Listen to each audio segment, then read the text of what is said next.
Now let's move on to our last candidate, number 14.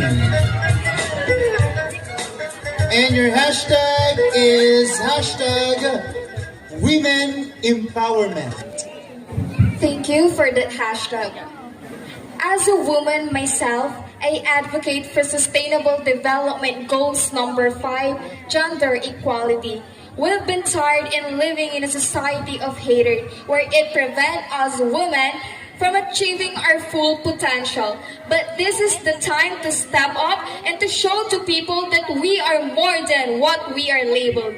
Time is changing, and women empowerment is a change a society needs. To work in a labor force, to work in a legislature, even in science, and even here in this stage. And so, I will use this platform to administer and inspire others. Yung si Katayuran PBE, sarag tayo! Sarag tayo! Thank you.